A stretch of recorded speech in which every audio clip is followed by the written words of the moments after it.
अज्ञानतिमिरान्धस्व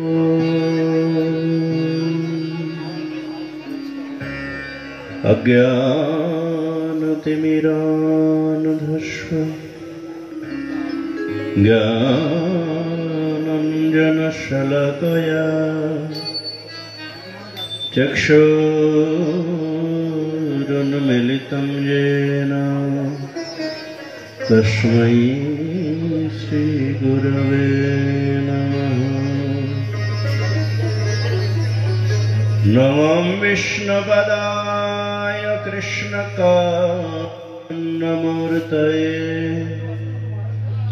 धीमति श्रीमद्भक्तिशूरेरकिञ्चनायते गोस्वामी गुरवे गौरस्वारस्वतकुलेन्दवे आचार्याय च गौडीय संघश्च प्रभवे नमः।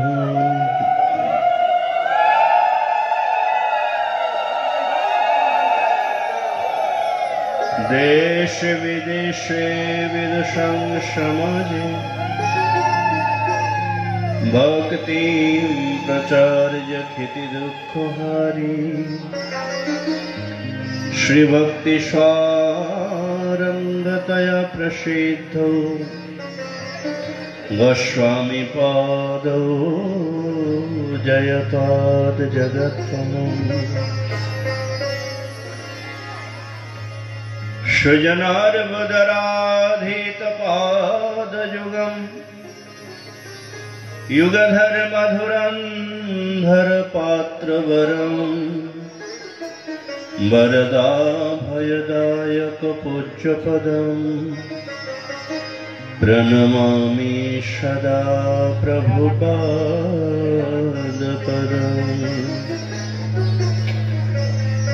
वाञ्छाकल्पतरुभ्यश्च कृपा सिन्धुभ्यैव च पतितानां पावनेभ्यो वैष्णवेभ्यो नमो नमः। अजनुलम्बितभुजौ कनकावदातौ संकीर्तनैकपीतरौ कमलायताक्षौ विश्वम्भरो द्विजवरो युगधर्मपालौ वन्दे जगत्प्रियकरौ करुणावतारौ। नमः स्त्रीकालशक्ताय जगन्नाथसुताय च सवृत्ताय सपुत्राय सकलत्राय ते नमः। जयतां शरतपङ्गौ मम मन्दहमतेर्गति मत्सर्वस्य पदं भजौ श्रीराधा मदन मोहन। दिव्यवृन्दारण्यकल्पद्रुमाधव श्रीमद्रत्नागार सिंहासनस्थो श्री श्रीराधा श्रीलगोविन्ददेवो पृष्ठालिभिः सेव्यमानो स्मरामि। श्रीमन्रासरस्वारम्भि वंशीवटतटः स्थितः करशन्वेनः शनैः गोपीनाथ श्रियस्तु नः। वृन्दावै तुलसीदेव्यै प्रियै केशवस्य च कृष्ण भक्ति देवी सत्यवत्यै नमो नमः। नारायणं नमस्कृत्य नरं चैव नरोत्तमं देवीं सरस्वतीं व्यासं ततो जयमुदीरये। श्रूयतां श्रूयतां नित्यं गीयतां गीयतां मुदा चिन्ततां चिन्ततां भक्तैः चैतन्यचरितामृतम् श्री कृष्ण चैतन्य प्रभु नित्यानंद श्री अद्वैत गदाधर शिवसादि गौर भक्त वृंद हरे कृष्ण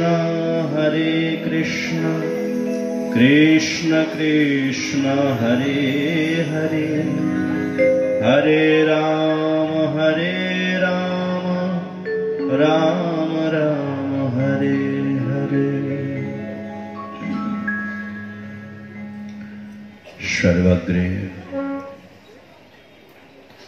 अश्वदीय गुरुपाद पद्म नित्यलीला प्रविष्ट जगद्गुरु विष्णुपाद अष्टोत्र शत श्रेष्ठ माध भक्ति शोहरी किंचन गोस्वामी गुरु महाराजीर श्री चरण कमले अनंत साष्टांग दंडवत प्रणति ज्ञापन करी तार हईतुके कृपा प्रार्थना करी। मदीय परम गुरुदेव श्री गौड़ीय संघेर प्रतिष्ठाता नित्यलीला प्रविष्ट जगद्गुरु विष्णुपाद अष्टोत्र शत श्री श्रीमद् भक्ति सारंग गोस्वामी महाराजीर श्रीचरण कमल अनंत साष्टांग दंडवत प्रणति ज्ञापन करी तार हईतुके कृपा प्रार्थना करी। विश्वव्यापी समग्र गौड़ीय मठेर मूल प्रतिष्ठाता परमेष्ठी गुरुदेव जगद्गुरु श्री श्रीमद् भक्ति सिद्धांत सरस्वती गोस्वामी ठाकुर प्रभुपादेर श्रीचरण कमले अनंत साष्टांग दंडवत प्रणति ज्ञापन करी तार हईतुके कृपा प्रार्थना करी। उपस्थित अभिन्न गुरुदत्त श्री राधा गोविंद ट्रस्टीर वर्तमान सभापति ओम विष्णुपाद हृदंडी स्वामी श्री श्रीमद् गोपानंद बनदेव गोस्वामी महाराजीर श्रीचरण कमले अनंत साष्टांग दंडवत प्रणति ज्ञापन करी तार हईतुके कृपा प्रार्थना करी। उपस्थित हमार अभिन्न गुरुपाद पद्मेर आसन के अलंकृत करे जिनी श्री गौड़ीय संघेर सभापतित्व करे चलेছেন दीर्घदिन धरे वर्तमान गौड़ीय संघेर आचार्य जार व्यास पूजा के उपलक्ष करे এই মহতি অনুষ্ঠানের আয়োজন হয়েছে विष्णुपाद हृदंडी स्वामी भक्ति प्रसाद साधु गोस्वामी महाराजेर श्रीचरणे साष्टांग दंडवत प्रणति ज्ञापन करी तार हईतुके कृपा प्रार्थना करी। उपस्थित वर्तमान गौड़ीय संघेर सेक्रेटरी मदीय शिक्षा गुरुपाद पद्म हृदंडी स्वामी भक्ति वैभव आश्रम महाराजेर श्रीचरण पूज्यपाद भक्ति शेखर अरण्य महाराज अन्यान्य समस्त सन्यासीगण ब्रह्मचारी वैष्णव वृंद भक्त मातृवृंद के प्रणति ज्ञापन श्री श्री गुरु गौरांग गांधर्विका गिरिधारी श्री राधा विनोद बिहारी जीव भगवानी अनंत हईतुके कृपार आश्रय आश्रित हये आमरा सकलेई सम्मिलित हयेछि 3 दिवसीय व्यास पूजारा আয়োজনে আজকে প্রথম দিবস, আর আমার উপরে ভার দিয়েছে যে একটু গৌর কথা আলোচনা হোক। আগামীকাল পূজ্যপাদ মহারাজ ভাগবত কথা শোনাবেন।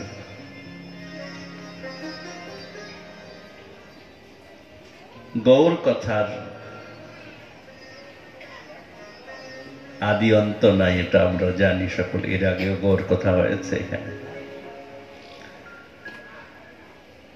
আজকের সময় কতটুকু না, 2 ঘন্টার সময় কিছু সার কথা আমরা শ্রবণ করব। আসুন গৌর চরণে একটু কীর্তন রূপী পুষ্পাঞ্জলি প্রদান করা যায়। জয় গৌর হরি,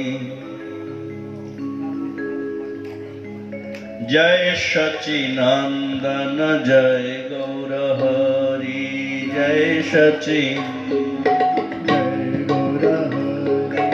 জয় সচিনন্দন, জয় গৌর হরি, জয় সচিনন্দন, জয় গৌর হরি। বিষ্ণু প্রিয়া প্রাণধন নদিয়া বিহারী, বিষ্ণু প্রিয়া প্রাণধন নদিয়া বিহারী, বিষ্ণু প্রিয়া প্রাণধন নদিয়া বিহারী, হরে বিষ্ণু প্রিয়া প্রাণধন নদিয়া বিহারী।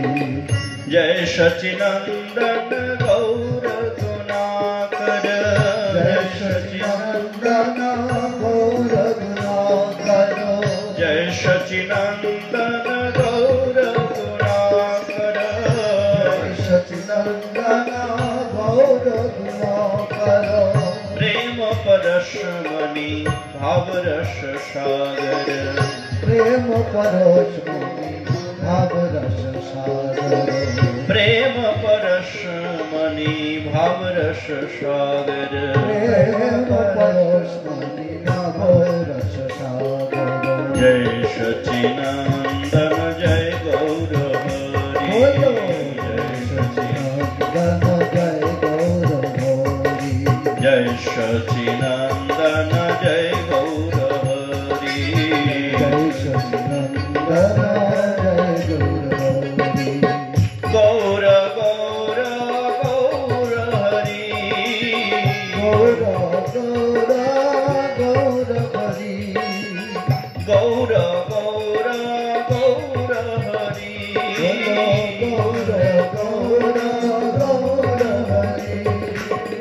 গৌর গৌর গৌর হরি, গৌর গৌর গৌর হরি, জয় সচিনন্দন, জয় গৌর হরি,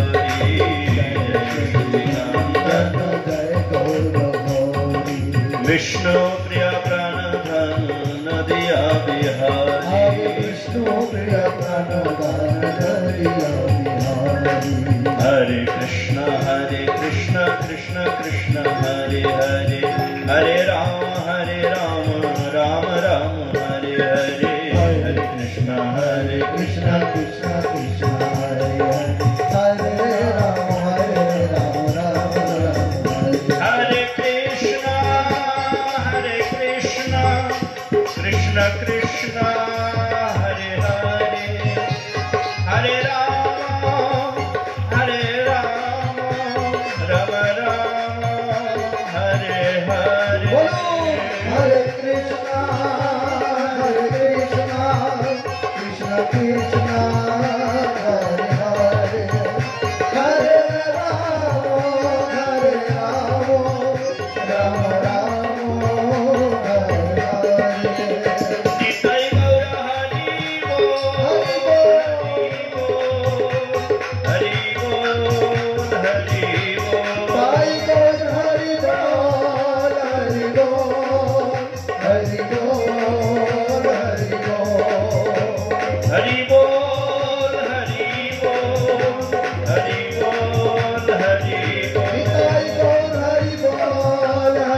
চৈতন্য লীলামৃতসার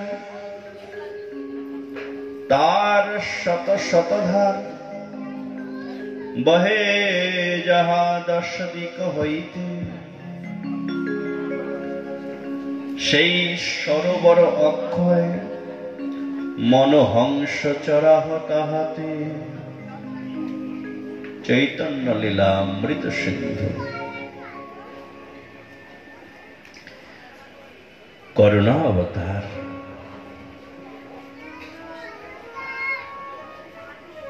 প্রতিটা লীলা, প্রতিটা চরিত্র করুণা দ্বারা পরিপূর্ণ।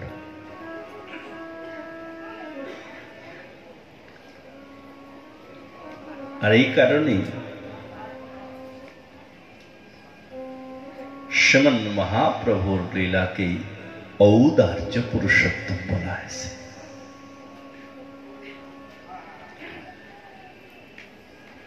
ভগবান এমনিতেই উদার, প্রতিটা ভগবত অবতারই উদার,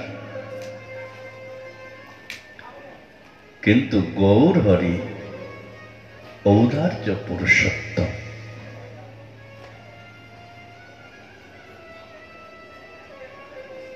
কেন?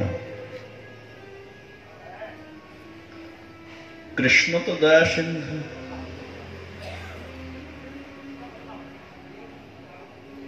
তাকে তো ঔদার্য পুরুষোত্তম বলা হয়নি, কিন্তু গৌর হরিকে ঔদার্য পুরুষোত্তম বলা হয়েছে। শিল কবিরাজ গোস্বামী পাদ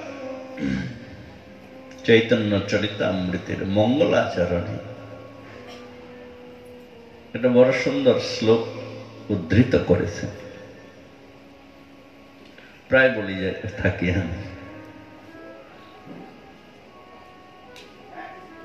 শ্রীকৃষ্ণ চৈতন্য নিত্যানন্দ সহোদিত গৌরদয় পুষ্পবন্ত চিত্র সন্দৌতমনদ। শ্রীকৃষ্ণ চৈতন্য নিত্যানন্দ সহোদিত, শ্রীকৃষ্ণ চৈতন্য শ্রী গৌর হরি এবং শ্রী নিত্যানন্দ প্রভুর যে অবতার, এটা কোন সাধারণ অবতার নয়। তারা কোথায় অবতীর্ণ হয়েছেন? এই নদিয়াতে, এই জগপীঠে আজকে দর্শন করে আসলাম সকলে। কিন্তু এই যোগপীঠ, এই নদিয়া, এই মায়াপুরের যে ভূমি, একে কোন সাধারণ ভূমি, কোন সাধারণ ভূমি নয়। এ চিন্ময়, এ দিব্য, যার এক একটা ধুলির বিবরণ করা সম্ভব নয়। কবিরাজ গোস্বামী পাদ একবারে উল্লেখ করলেন গৌরদয়ী। গৌর মানে এই নদিয়া, এই গৌর আবির্ভাব স্থান, এটা ঠিক যেন পূর্ব দিশা। পূর্ব দিশাতে সূর্যের উদয় হয়। আপনারা দেখবেন প্রতিদিন সকালবেলায় পূর্ব দিশার দিকে সূর্য দর্শন হচ্ছে, আবার ঠিক সন্ধ্যার সময় পূর্ব দিশাতে চন্দ্রমার দর্শন হচ্ছে। কিন্তু শাস্ত্র বলছেন এমন একটা বিশেষ সময়,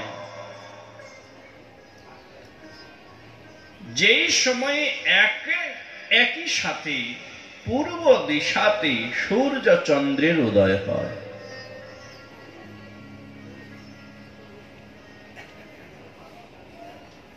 আমাদের জীবন প্রাক্কালে তো কোনোদিন দেখা যায়নি, দেখা যাবেও না। কিন্তু বলছেন যে কোন কোন বিশেষ যোগী, কোন বিশেষ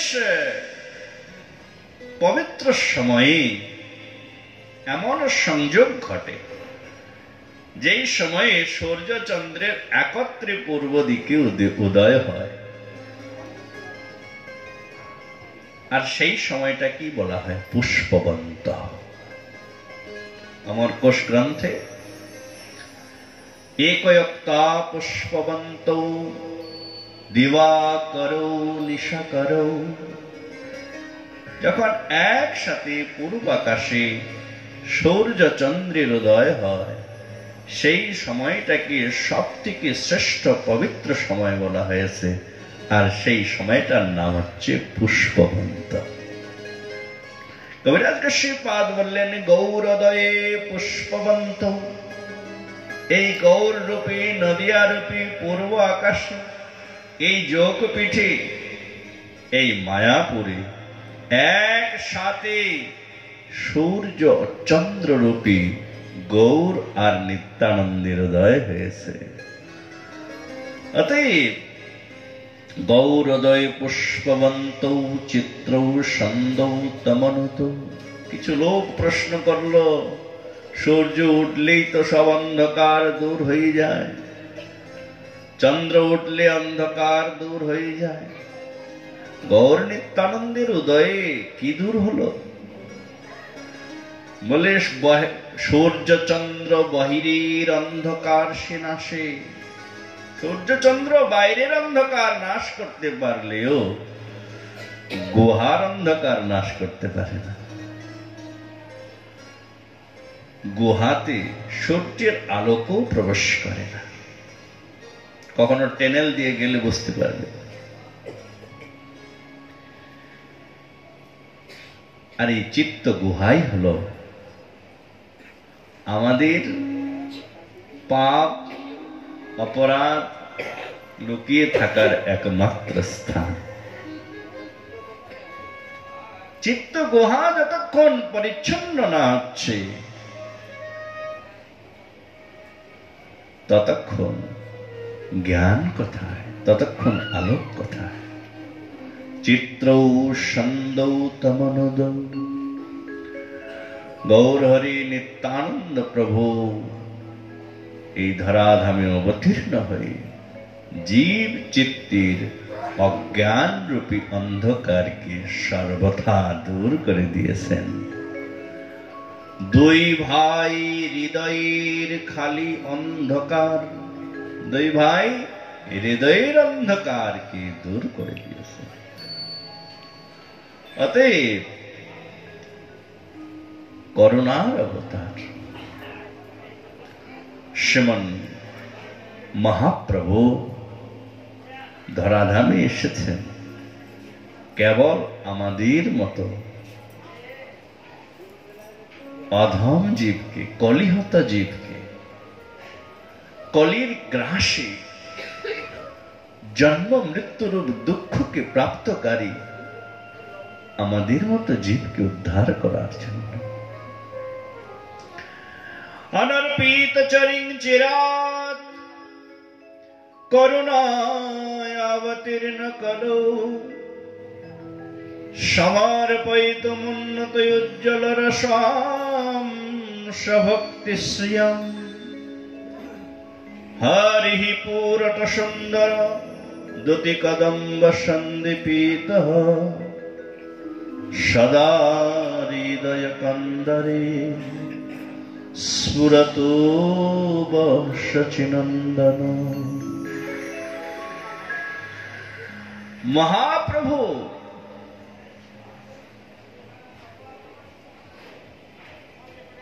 সেই তত্ত্বকে জগতে প্রকট করলেন, যেটা কৃষ্ণ প্রকট করেননি। বলে কৃষ্ণকেই তো পরম করুণাময় বলা হয়েছে। পতনা রাক্ষসীকে বধ করেছেন ভগবান, ভাগবত সকলেই শুনেছেন একটু আধটু। ওহো ওকিয়ম স্তন কালকূটম জিঘাংসয়া পায় দপ্পসাদ্ধি লেভে গতিম ধাত্র চিতাম ততুন্নম তং বা দয়ালুম শরণম ব্রজেম। সুখমণি বলছেন, কার এমন, কে এমন আছে জগতে যার শরণে যাবে না? একমাত্র কৃষ্ণ। কেননা পুতনা রাক্ষসী ছিলেন, মৃত্যু হলেই তার নরকেই যাওয়ার কথা। কাজটা খুব ভালো করত না। লোকবালগ্নি, খাওয়া দাওয়া ভালো ছিল না, আপনাদের মতো একাদশী করতো না সে। রুধিরাসনা, রক্তপান করত। ভগবানের কাছে কোনো ভালো মতবাদ নিয়ে এসেছেন তাও নয়, ভগবানের কাছে সারেন্ডার করার জন্য এসেছে, না না না। জিঘাংসয়াপি হরয়ে, ভগবানকে মারতে এসেছে।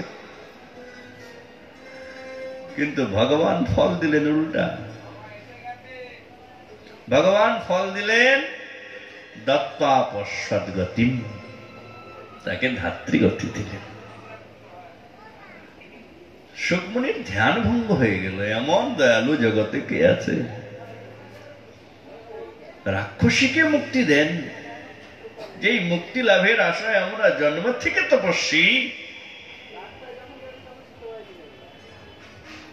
সেই মুক্তি রাক্ষসীকে, নিশ্চয়ই ইনার মতো দয়ালু জগতে আর কেউ নেই। তং বা দয়ালুম শরণম ব্রজেম।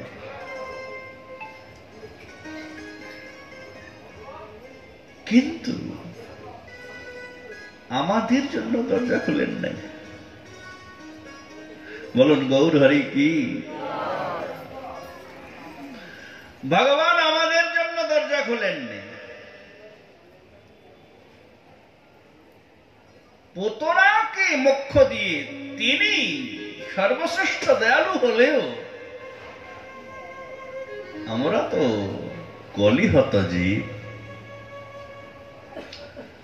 নির্ধন, আমাদের কিছুই নাই। ধর্ম নাই, কর্ম নাই, যোগ নাই, সাধন নাই, তপস্যা নাই, ত্যাগ নাই, তিতিক্ষা নাই, স্বাধ্যায় নাই। আছে কি? কেবল পেটটা আছে। বলুন রাধে রাধে। ভাগবতেই বলেছেন, উদার রম্ভরিণম। এই জন্যই কলিযুগের জীবকে নির্ধন বলা হয়েছে। কি আছে আমাদের? কিন্তু ভগবান আমাদের জন্যই গেটে দারোয়ান দাঁড় করিয়ে দিলেন।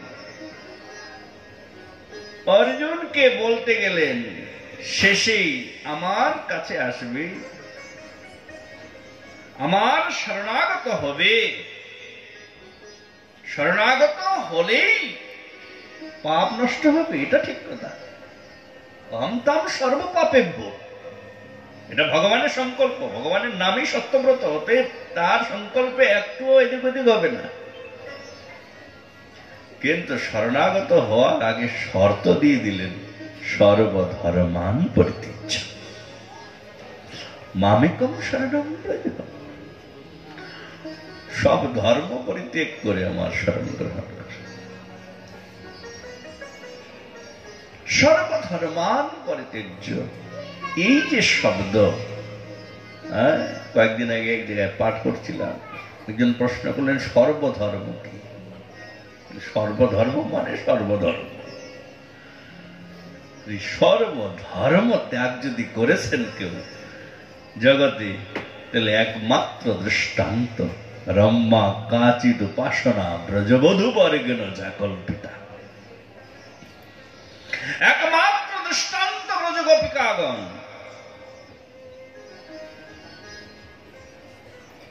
সর্বভাবে সর্বতভাবে সর্বধর্মান পরিত্যাগ করে কেহ গোবিন্দের শরণাপন্ন হয়েছেন তো কেবল গোপিকাগণ।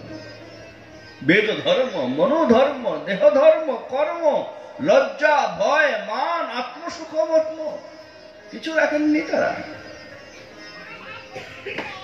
বেদ ধর্মকে তারা ত্যাগ করেছে। কেননা ওই গোপিকাগণকে গোবিন্দ দেখেছেন যে আসার সঠিক পদ্ধতি এটা। যেভাবে গোপিকাগণ এসেছেন গোবিন্দের শরণে যাওয়ার সঠিক পদ্ধতি সেটা, আর সেই শর্ত দিয়ে দিলেন আমাদের জন্য।